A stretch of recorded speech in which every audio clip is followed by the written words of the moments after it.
Hello there, and welcome to Exchanging Materials. This is biology. So there are various adaptations to make the process of exchange more efficient.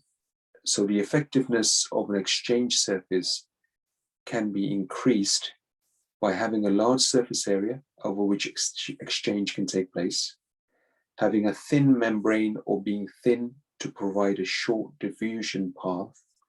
In animals, having an efficient blood supply moves the diffusing substances away from the exchange surfaces and maintains a steep concentration diffusion gradient.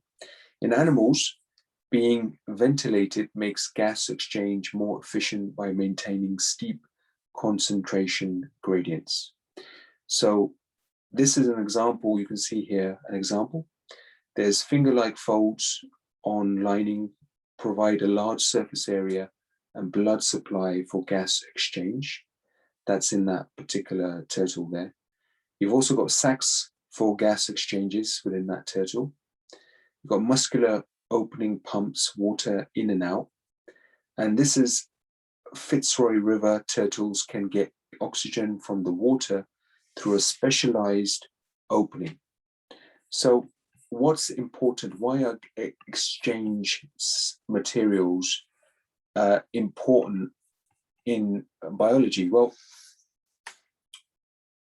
in cells, specialized cells, tissues, and organs, they all have to exchange materials with each other. And that's what we mean by exchanging materials. So materials that are exchanged within the body need to move from one side of a surface to another size of a surface, and these happen in large surface areas. Exchange of many materials in the body happen through what we call diffusion, where materials move from a higher concentration to a lower concentration. And with this, blood supply and ventilation are also very important as well. And all these small categories are what we call exchanging materials in a body, or an animal for that matter, human body or an animal. So have a good try at reading the information in more detail. And then you've got some questions like usual to answer thereafter.